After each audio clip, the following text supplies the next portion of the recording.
네, 외국인들이 뭐 잘 나가는 삼성전자 앞으로 성장을 계속할 수 있을까? 이런 의문을 던지면서 외국계에서 리포트가 나오고 삼성전자를 팔고 그러면서 그게 또 요인이라 그래서 CDS 프리미엄, 한국의 부도 리스크가 올라갔다고 해서 부정적이라고 얘기하고 한마디로 아주 북치고 장구치고 외국인들이 다 하고 있습니다. 그건 이제 그만큼 우리가 외국인들에게 사실 주식을 많이 내줬다는 거예요. 네, 외국인 맞습니다. 비중이 높고 전체 뭐 한 3분의 1 넘게가 외국인들 비중이고 삼성전자는 외국인 비중이 한 50% 되잖아요. 네, 그러니까 맞습니다. 영향력 받을 수밖에 없는 건데 삼성전자의 공백을 받아줄 다음 타자가 뭐냐를 고민해보자 그러셨는데 뭐 그렇게 좀 대안이 될 오늘 매수가 좀 들어오는 쪽이 있습니까?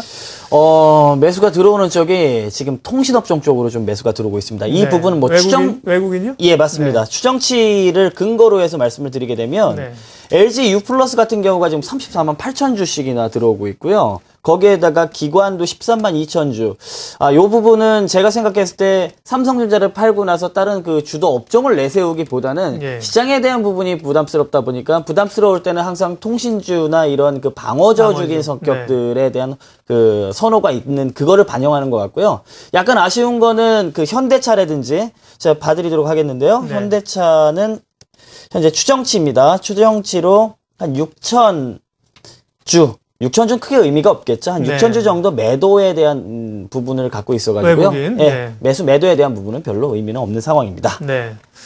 네, 그런데 뭐, 통신주 주가 흐름을 잠깐 살펴봤는데 LG U 플러스만이 좀 강세를 보이고 있고 KT와 SK텔레콤은 다소 소폭 하락세인데요. 예. 이 차이를 나타내는 이유가 뭔가요?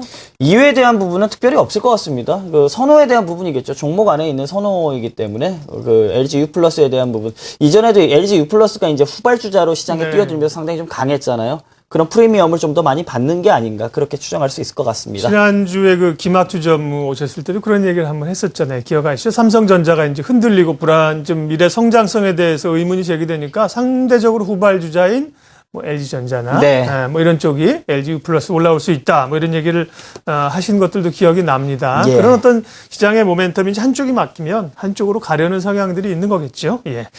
자, 업종 테마 서바이벌 시간입니다. 시장에서 주목할 만한 업종과 테마, 종목 알아보는 시간이죠. 모이스탁 홍은주 대표님 함께합니다. 어서 오세요. 네, 안녕하세요. 잘 지내셨어요? 네. 한 주가 금방이네요. 네. 지난주 종목 좀 점검하겠습니다. 지난주 종목이 대덕 GDS였는데 말씀하시고 나서 지금은 회복이 됐습니다마는 굉장히 또 급락하는 변동성이 컸던 구간이 있습니다. 뭐가 있었나요, 일이? 일단 방금 말씀하셨듯이 삼성전자의 어떤 영향이 아닌가. 일단 대덕전자뿐만 아니라 전체적으로 IT가 삼성전자의 어떤 기관들의 이익 실현 물량과 외국인의 매도로 인해서 사실은 그 삼성전자도 자세히 살펴본다면 과거에 기관들의 어떤 외국인들의 쏠림 현상이 컸기 때문에 어떻게 보면 이익 실현 물량이기도 하겠죠. 그에 따라서 영향이 전체 IT 쪽으로 영향을 받았기 때문에 대덕 GDS도 전체 외형은 커지고 있지만 이런 일시적인 영향권에 들어서 주가가 하락했는데 제가 이제 매입가를 좀 낮게 좀 말씀을 드렸고 또 손절가도 말씀드렸기 때문에 일정한 포트만 유지를 하신다면 기업이 성장을 하느냐 안 하느냐 어떤 정점을 찍고 꺾이느냐 안 꺾이느냐에 대해서 우리 투자가들이 좀 생각을 해보시고요. 또 하나 지금 시장 환경이 굉장히 변동폭이 크다는 거에 초점을 맞추신다면 어떤 그 특정한 종목에서 리스크 관리는 각자 우리 투자자분들이 하시는 게 좋지 않을까. 그렇지만 성장하는 기업은 결국은 주가도 우상향되는 가능성이 많다라는 거죠. 그러면 제시하셨던 손절가를 일시적으로 이탈을 했었던 건가요? 네네. 네네. 금요일 날 이제 삼성전자 영향, 부품주들이 부정적인 영향을 받았죠. 그렇지만 금요일 날은 10%가 급락을 했으니까 그렇죠. 뭐 대단히 민감하게 반응을 했던 네네. 건데 이후에 이제 과민하다는 걸 느끼고 또 어제, 그제 5%, 3% 이렇게 또 반등을 했었습니다. 네네. 그러니까 장기적으로는 성장성이 있다, 괜찮다. 그렇죠. 무겁지만 좀 안정적이다라는 군단이죠. 네. 예. 단기적으로는 주가 흔들림이 좀 있었습니다만. 예, 오늘 주목하시는 선정해 주신 유망 업종은요? 예, 그래서 일단 지금 최근에 논란이 되고 있는 IT 관련주들의 어떤 개인들의 관심이 너무 과도하기 때문에 넌 IT, IT와 넌 IT 중에서 넌 IT 쪽으로 돈을 버는 기업 또는 안정적인 기업 군단이 뭐가 있을까? 넌 IT. 네. 네가 IT라는 얘기가 아니고 IT가 아닌. 예. 저도 그렇게 들었어요. 그래서 NON이라는 표현을 쓰겠습니다. 네. 그래서 어쨌든 그 IT 쪽에서 좀 분산을 해야 되는 게 아닌가. 네. 그래서 여전히 이제 엔저 현상은 지속될 것이고 그렇게 되면 국가 경쟁력의 어떤 상승이 물론 추구할 수 있겠지만 네. 내수 쪽에 우리가 초점을 좀 맞춰야 되는 게 아닌가. 그래서 내수 중에서도 약간의 어떤 영향이 크게 모멘텀 되는 그런 종목을 갖고 왔는데 일단 업종 측면에서는 외형이 한 4천억 이상 되는 매출 구조를 가지고 있는 제약군단에서 좀 찾아볼까 합니다. 방금 말씀드렸듯이 제약산업 같은 경우는 국내뿐만 아니라 전 세계가 고령화로 되기 때문에 약값이 굉장히 많이 들죠. 약값이 많이 들어서 제가 자료화면을 몇 개 이제 쭉 갖고 왔는데 네. 그 중에서도 이제 약값이 그 신흥국가에서 소득이 올라가면서 또는 그에 비례해서 굉장히 그 고령이 빠르게 진행되고 있기 때문에 이런 고령화에 대한 약값이 일정하게 꾸준히 나온다는 거죠. 그래서 제약회사들이 어떤 그 초점이 이제 그 수익이 나오는 제품 군단을 가지고 있느냐 아니냐, 그리고 어떤 시장에서 전체 캐파가 증가하느냐 아니냐 이런 거에 좀 초점을 맞추시는데 방금 말씀드렸듯이 4천억 이상 되는 외형을 가진 기업들은 조금 이 시장의 변동성이 극대화되고 있지만 좀 안정을 보여도 되지 않겠느냐 해서 제약 섹터들을 몇 개 좀 갖고 왔는데 그 중에서 이제 제가 말씀드릴 수 있는 기업 군단을 우리가 좀 살펴보면 광동제약이 좀 있고요. 그다음에 이제 종근당, 그다음에 제일약품, 중해제약. 이 제약군단들은 한 3천억 이상의 외형을 가지고 있는 그런 제약사를 제가 들고 왔습니다. 예.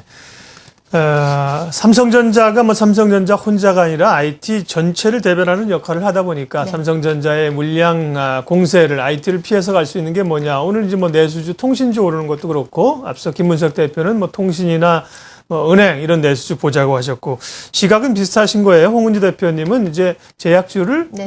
눈여겨보시고 네. 제약주가 될 수 있는 이유들을 말씀하셨습니다. 예, 그러면 오늘 구체적으로 집중적으로 살펴볼 기업은 어딘가요? 예, 광동제약을 갖고 왔는데요. 네. 광동제약 같은 경우 제가 방금 말씀드렸던 종근당이나 제일약품, 중해제약이나 전부 외형이 뭐 3천억에서 4천억에서 왔다 갔다 하는데 광동제약 같은 경우 3천억을 한 몇 년간 유지를 하고 있다가 올해 물 사업을 인해서 4,500억 정도 가이던스가 나오고 있는데요. 네. 올해 뭐 1,000억 이상 증가한다면 매출 성장을 확실하게 보여준다라는 거죠. 그래서 광동제약을 좀 들고 왔습니다. 네. 외형을 얘기하시는 거죠? 3천억대에서 4천억대로 간다는 네네. 거고 삼다수 여기서 이제 판권 얻어서 팔죠? 예. 네. 자료화면을 몇 개 좀 갖고 왔는데 네. 한번 보시면 이해도가 좀 쉽지 않을까 싶습니다. 광동제약이 지금 삼다수가 2012년 12월 15일서부터 어떤 유통을 가지고 있는데 삼다수에 대한 굉장히 노이즈가 많았죠. 기존엔 농심에서 판매를 그랬죠. 했었는데 일개 제약사가 가져와 가지고 일단 뭐 제주도에서 삼다수의 브랜드 파워는 1위라고 합니다. 그렇다면 광동제약이 이 비제약 쪽, 음료 쪽의 매출이 거의 한 50% 이상 차지하는데 최근에 1분기의 실적을 보면 24% 삼다수가 가장 큰 영향을 보였고 여전히 효자 상품으로 보여주고 있는 비타 500 또는 옥수수 수염차. 비타 500도 과거에 뭐 방부제가 들어갔다 안 들어갔다 굉장히 많지 않았습니까? 오히려 비타 500이 안정적으로 매출을 보이면서 동남아시아 쪽으로도 조금씩 문이 열리고 있는 것 같고요. 이 회사를 이제 그렇다면 이 어떤 주요 매출 구성을 좀 보면 생수 사업이 올해 한 5년 동안 판권을 가지고 왔는데 5년 동안 꾸준히 영업이익률이 보통 음료에서 물장사라고 하지 않습니까? 음료에서는 마진이 좀 높을 것이다 라고 추정을 하는데 제약 쪽은 기존의 30% 정도 유지를 했는데 외형이 커지면서 한 30% 정도 가지고 있고요. 지금 이제 매출 구조를 본다면 지금 꾸준히 효자 상품으로 보이는 빨갛게 박스를 친 매출 구조에서 탄탄한 어떤 이익을 수반하는 매출 구성을 가지고 있기 때문에 이 회사는 뭐 약값이나 해도 굉장히 제한적 리스크를 가지고 있다라고 우리가 예상을 할 수 있고요.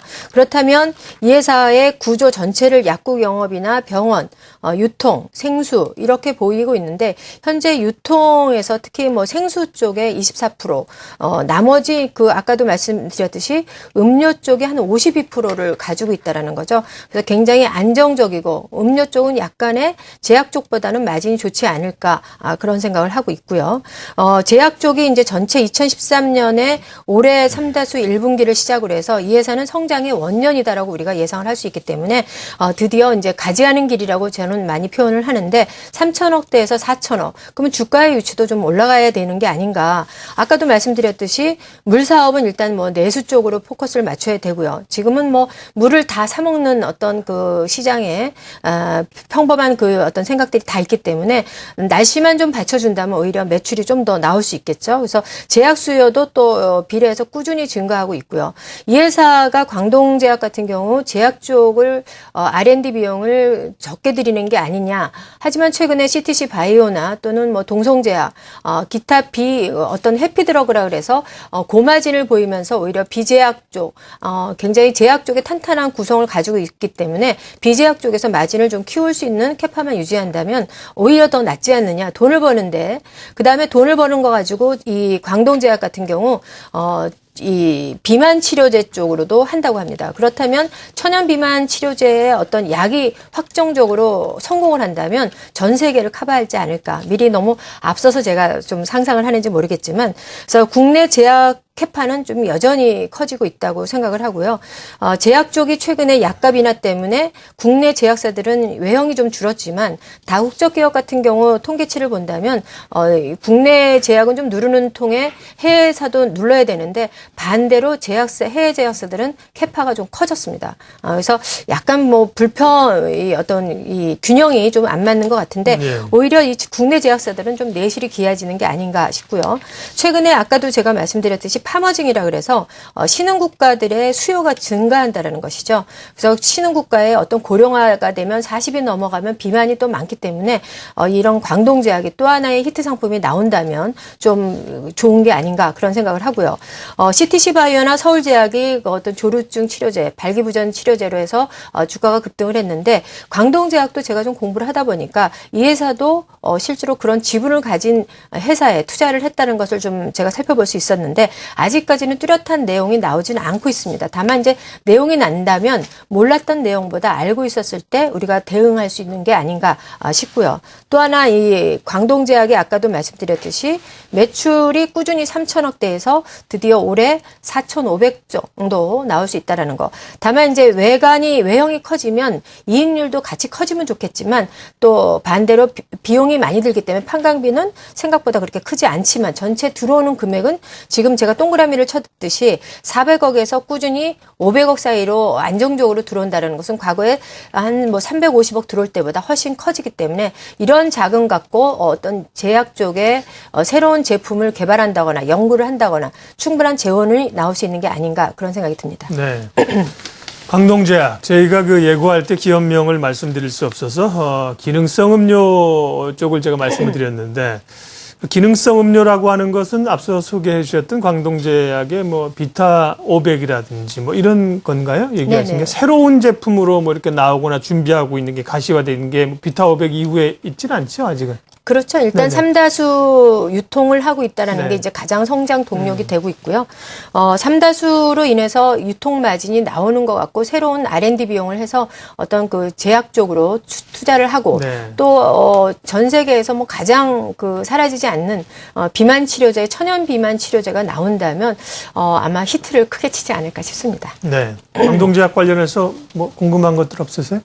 저는 뭐 특별한 거는 없고요. 3다수 관련돼갖고 그 부분이 되게 사업 다각화에 대한 포트폴리오를 되게 많이 잘 했다. 네. 왜냐면 광동제약 같은 경우가 지금 실제로 실적은 정체가 돼 있거든요. 270억에서 한 300억 사이에서 그렇죠. 4년 동안 지금 정체가 돼 있는 상황인데 이거에 대한 모멘텀은 뭐로 구가를 할 수 있을 거냐라고 하는데 우리 홍 대표님 말씀하신 것처럼 그 사업 다각화에 대한 부분 그리고 이렇게 이해가 가는 부분이 뭐 물에 대한 부분이 유통이나 이런 그 비용이나 간접 비용이 많이 들겠지 뭐 얼마나 많이 뭐 생산 비용이 들겠습니까? 그렇죠. 그러니까 네. 마진율 높다라는 부분하고 충분히 뭐라 그럴까요? 그 사업 구조관의 톱니가 맞물려 들어가는 예, 저도 충분히 동의할 수 있는 아주 좋은 이 행동인 것 같습니다. 삼다수는 이제 이 회사가 이제 판매망을 가진 걸 거예요. 네, 네, 그렇죠. 네. 물 자체 생산해내는 건 네. 제주도 이제 개발공사에서 그렇죠. 하는 거고, 그걸 네, 농심이 하던 거를 여기서 하는 거기 때문에 그렇기 때문에 사실은 이 물 쪽은 외형 성장에는 기여하겠습니다만 이게 실제로 이익률을 높게 하는 데는 좀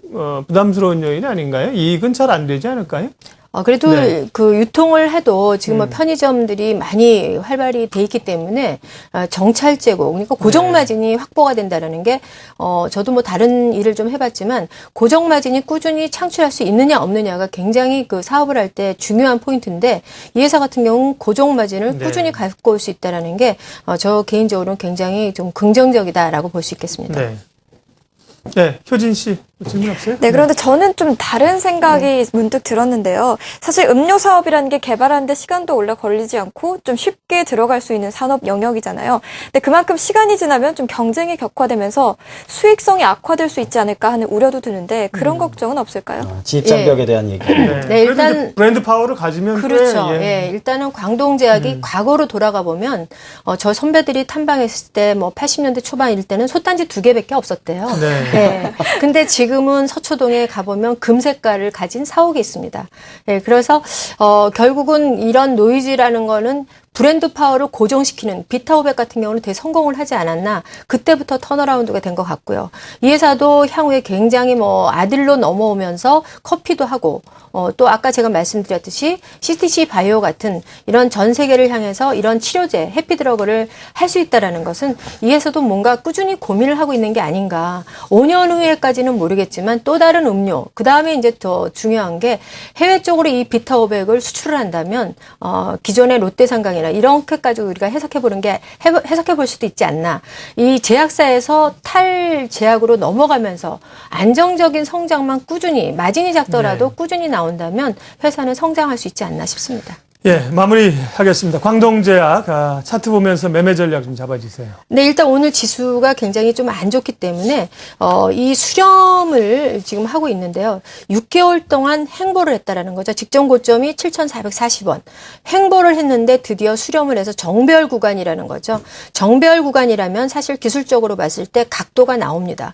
각도가 1분기 실적과 2분기, 3분기가 어떤 날씨 여름 때문에 이 회사의 최대 성수기로 예상을 되는데 성수기라는 장점이 각도를 위로 우상향으로 보여줄 수 있지 않는가. 그래서 목표가를 조금 높여서 시가총액이 지금 뭐 4천억이 안 되기 때문에 4,500억 또는 4천억이 된다면 8,000원에서 9,000원 정도 나오는데 EPS가 한 500원에서 600원 또는 뭐 700원까지만 나온다면 충분히 10,000원을 돌파할 수 있다. 다만 굉장히 좀 무거웠던 것 같아요. 이 종목이. 그래서 무거운 게 이제 외국인 비중이 한 1,000만 주 정도 가지고 있고요.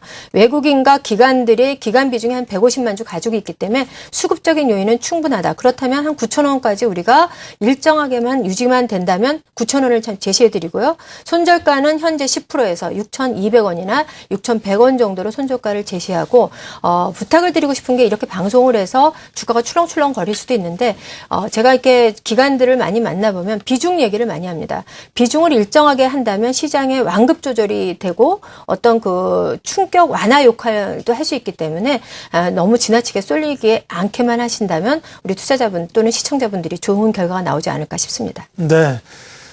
업종 테마 서바이벌 오늘은 광동제약 모이스닥 홍은주 대표님과 함께 살펴봤습니다. 오늘의 홍 대표님의 한마디는 솥단지 2개. 광동제약을 딱 기억하게 할 수 있는 그런 키워드였습니다. 예, 홍 대표님 고맙습니다. 네, 고맙습니다. 네.